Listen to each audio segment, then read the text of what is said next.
Imagine a country that managed to transform an arid desert into vast agricultural lands by irrigating plants with salt water. How did this nation, located in one of the driest places on Earth, obtain an almost unlimited water supply? Israel has territory occupied by two major deserts, the Negev and Judea. However, compared to 50 years ago, Israel is the only country on the planet with less desert area nowadays. Annually, the country exports over $2 billion worth of agricultural products, such as fruits and vegetables. But how did Israel turn its own desert into a true agricultural powerhouse and overcome water scarcity? That's what we're going to find out now. According to a report from the United States National Intelligence Council, over 20% of the world's population will face a water crisis in the coming decades. This crisis will affect the entire global food system and won't be limited to just the poorest countries. Even the most developed countries may lose a significant portion of their agriculture if this happens. However, in an extremely arid country with over 60% of its territory occupied by the desert, the consequences would be even more severe. Nevertheless, at the present time, water scarcity doesn't seem to be a major concern in Israel. Besides being prosperous, the country is a significant food exporter and has an abundant water supply, capable of even providing it to neighboring countries. But how did they manage to overcome this water problem, and what can we learn from them? To answer these questions, we first need to understand a bit of Israel's history. In the 1920s, the territory that now belongs to Israel was under British control. Anticipating future water scarcity, they stated that the continued immigration of Jews wouldn't be viable for long. From that moment on, Jewish organizations in the region realized that their future depended on increasing water resources. Although it seemed like an almost impossible plan, in 1939, Simcha Blas, a highly esteemed Polish hydraulic engineer, was hired to develop a water acquisition plan. This plan played a crucial role in securing Israel's future. Blas devised a three-phase plan that was implemented over the course of decades and allowed for Israel's demographic and economic growth. The first phase involved extracting water through deep drilling in the desert's underground. Simcha Blas believed that even in such arid areas as the Negev Desert, it would be possible to find groundwater. This initial step was successful but not sufficient. The country needed to utilize the entire available water reserve and direct that abundance to where it was needed. The second phase aimed to pump water from the Jordan River, the region's most important river, to the southern part of the country, reaching the Negev Desert, where new settlers could establish themselves and cultivate their fields. The final and most crucial phase was the construction of the National Aqueduct. This impressive project, spanning over 100 kilometers, was designed to transport fresh water from the northern part of the country, especially from the Sea of Galilee, the largest freshwater lake in Israel. It connected to the systems developed in the previous phases. This massive water system ensured access to fresh water throughout the country.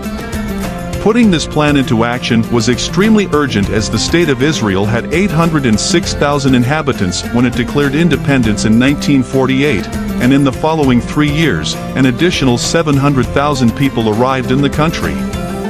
To meet the needs of so many people, feed them, and ensure their survival, a significant amount of water was required.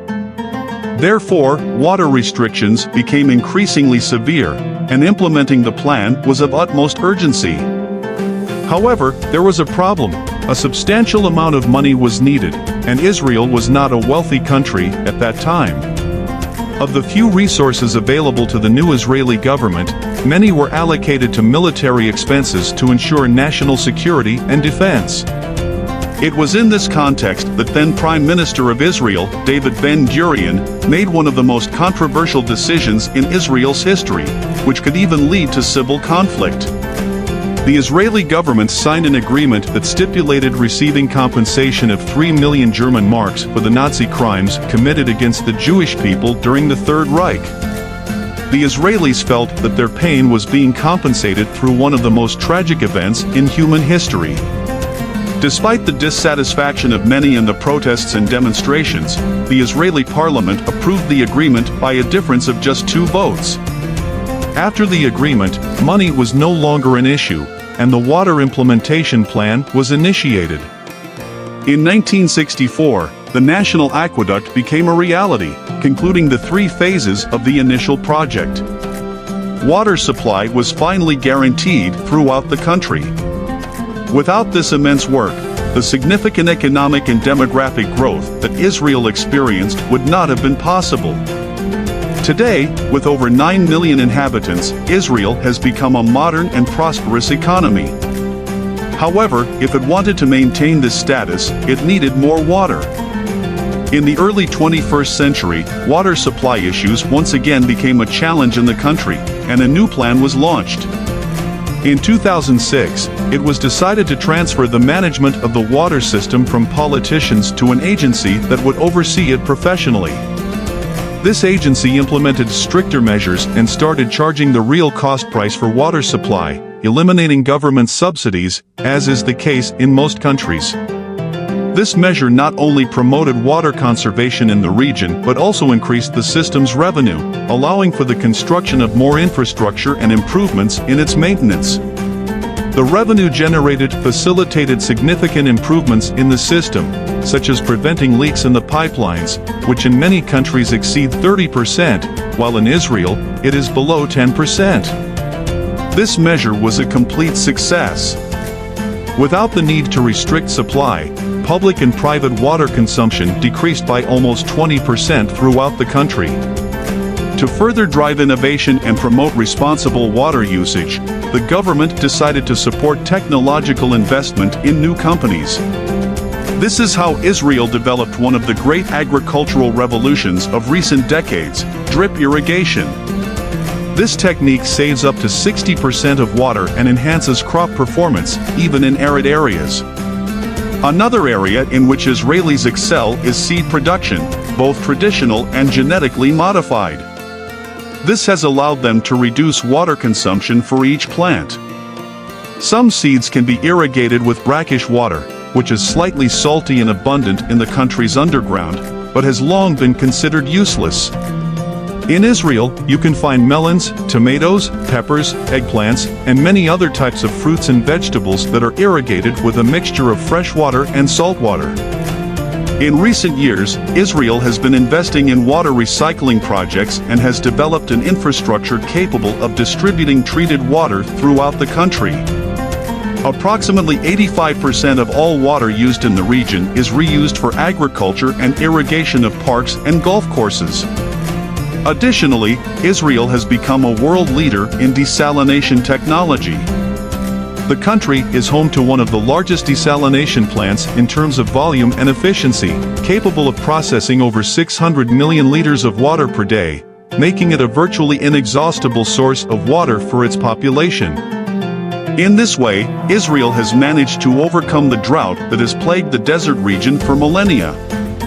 It has transformed from a dry and arid country into the largest water supply center in the Middle East.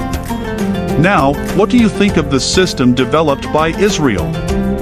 Do you believe it could be applied in other countries and be the solution to the water crisis in many of them?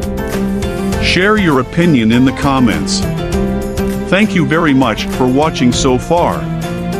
If you liked it, leave a like and subscribe to the channel to further strengthen our community. If you have any specific topics you'd like to suggest for the channel, leave your suggestion in the comments. See you in the next video.